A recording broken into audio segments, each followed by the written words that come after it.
Hello and welcome to the Shed. My name is John McGrath. This is my YouTube channel Man and Shed, and this is the start of another guitar build. Hopefully, we have some timber, we have tools, and I have an idea. So hopefully we get a good guitar out of this wood that we have here. I'm not a luthier, I'm not an expert in this, so some of what I'm doing is going to be feeling my way in the dark. I have built guitars before, and they haven't turned out to be too bad. So hopefully we can. We can do something with this. We have some sapele and I have some maple. So I'm thinking maybe a neck through design, two humbuckers, fixed bridge, string through body, controls I haven't decided yet, but I have a basic idea. Now mostly what I'm going to be using to build this is hand tools, so it's probably stuff that you guys will have in your sheds too. I have a bandsaw just to my right there which I will be using, but you can use a jigsaw. I use a jigsaw to build this guitar here, so it's possible. It's not ideal, but it's possible. It's perfectly doable. Yeah, so a lot of what I'll be doing will be using hand tools. So, maybe you guys can follow along. I'm thinking I have a lovely piece of cherry here, so I'm thinking maybe a cherry fretboard. Is that something you could do? Maybe, maybe not. We might give it a go. Again, some of this will be experimentation. I'm just going to see what happens, and hopefully we get a good guitar at the end of it. And hopefully you guys will find it interesting and maybe learn something too, because I'm going to be learning along the way as well. So first I think what we'll do is I'm actually going to draw out the guitar and design the guitar. So I'll take you through that process first. I'm going to be recording all this on a camera phone, so exactly how I'm going to record this is up in the air.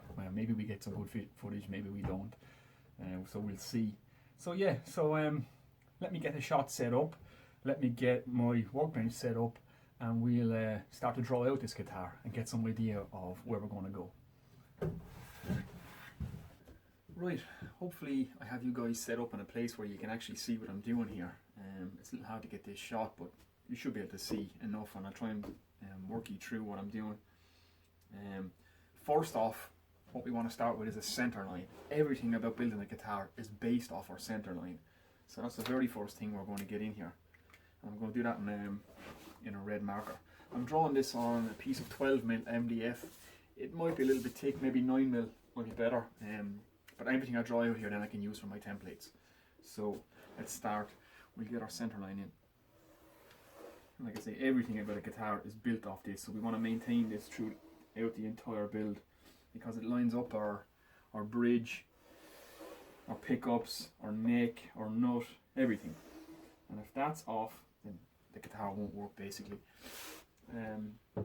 Right, now after that then, it's scale length. That's the next thing we need to decide upon. And just kind of three main scale lengths in electric guitars. There's more than three obviously, but a 25.5 inch, which is technically, I suppose, the Fender scale length is what they call it. And there's a 25 inch, which is the PRS, and then there's the 24.75, which is the Gibson. And that determines everything. That determines where our bridge will sit, it determines where our frets are positioned on our fretboard, it determines the length of the fretboard. So that's something we have to decide on. And I think I'm going to go with a 25.5 inch, just because it gives me a little bit more real estate where the pickups need to go and the bridge. It's going to be a hardtail. I'm going to use a string through body. The last guitar I built, I really like how it plays. So yeah, I think that's what we're going to use. So next things next, we're going to mark our nut, and then we'll measure our scale length off that. So let's get that done. So I'm going to use this protractor here to ensure that I'm at 90 degrees. My line. Sorry if you can't see this now, but actually, you know what, we go this way. We go this way. It would be better to ensure that we're lined up. There we go. So let's just call that our nut for now. Okay.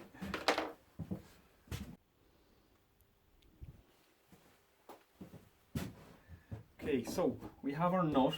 And then we can measure from our nut back to where our bridge is going to go. And we're going to use, like I said, 25.5 inch scale length, which is 647.7 millimeters. So I'm going to be doing all my measurements in millimeters from here, and it's easy just to transfer that into imperial if you need to, okay? So actually what I'll do is I'll give you a visual representation of how scale length is achieved and where we need to put our bridge. So we have our nut marked.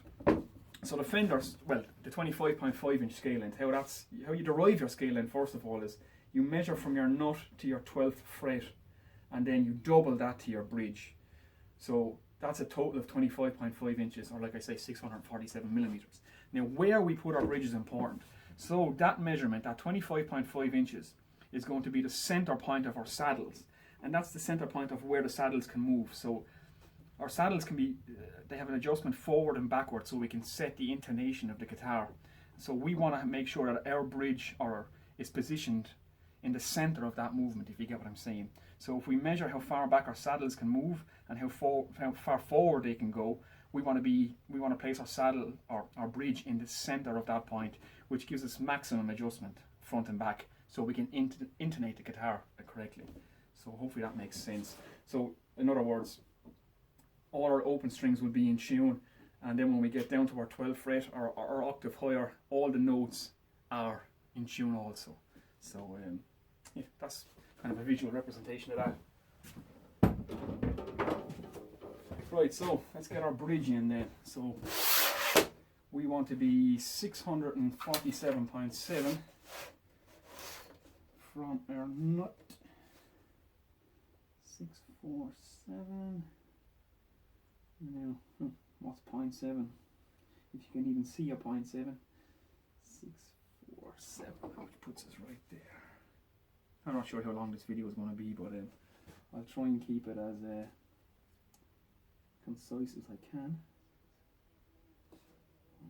9.1.2. Right, there we go. Right. Okay. Let's get a straight line on that fella again. Again, hopefully you can see this. So we'll line him up there. And we'll ensure that all our lines are at right angles to our center line. Okay.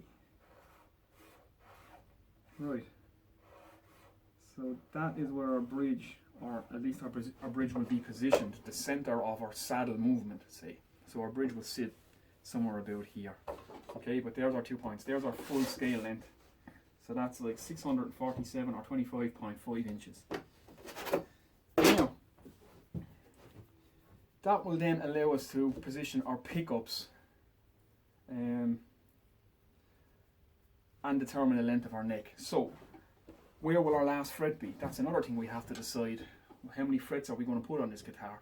And I think I'm going to make it a 24 fret, which gives us 2 full octaves.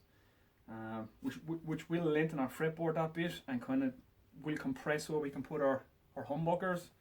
So yeah, let's just mark our last fret.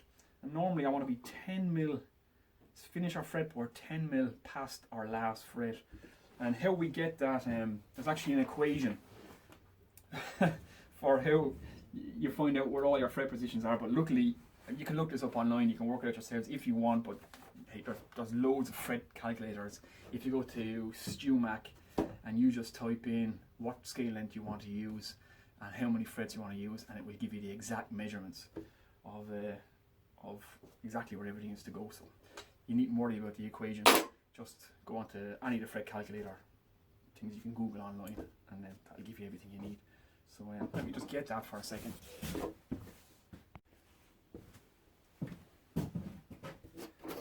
I just had the laptop open there and just looking at it, it says the 24 fret will be 485.775 millimeters. And how exactly I'm going to see the 775, I don't know. But we'll get as close as we can to it anyway. It gives you the fret to fret measurement, and it gives you the measurement from the nut to each fret. And that's the one you want to go with when you're building your neck. So you don't want to measure your first fret and then measure to your second fret, because if there's any mistakes in any of those measurements, it gets exacerbated the whole way down the fretboard. So always measure from your nut to your fret, from your nut to your fret, your nut to your fret. That's just a good rule of thumb. Right, okay, so what are we?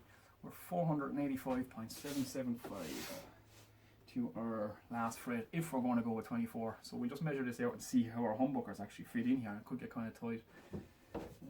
485, 45. there, 0.7, 485 mil, 0.7.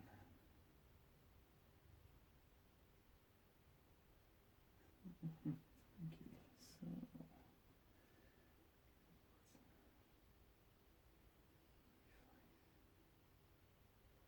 that puts us about here. Okay, so again we just get a line on that. Actually, you know what? We'll do this in pencil just in case we need to change our mind on this. We'll do this in pencil. I want to get that straight there. Okay.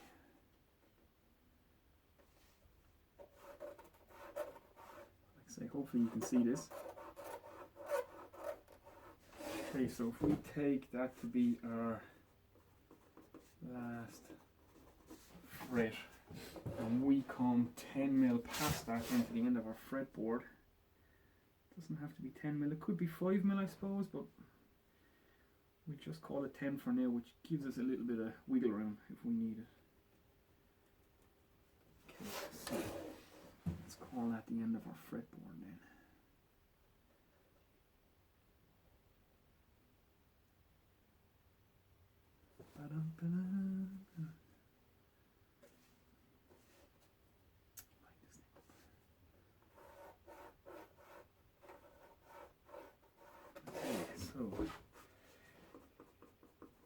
End of fretboard. Okay, so now you can see the space to which we have to fit our humbuckers in is getting kind of tight there. Okay, see how we messed up already. Okay, so like I say, the space to which we have to fit our humbuckers in now is kind of condensed, which is why you can see its scale length is kind of important, not only for the feel of the guitar, but where everything gets positioned really, and how many frets we put in also affects where everything goes. So I have two just humbucker rings here, just to give you an idea. So if this line is the end of our fretboard, this is the center of our bridge saddle's movement. So our bridge, actually, let's just measure that. Let's just have a look at that. If we use, I'm planning on using a similar bridge to this one. So if we just take, say, if that's our center line, exactly where our saddle is sitting. So about 3.35 mil to the end of our bridge. So let's just mark that. Roughly, we won't call that definite, but let's just say that that's that. Now our first humbucker will need to sit somewhere around there, and our second humbucker will be around here.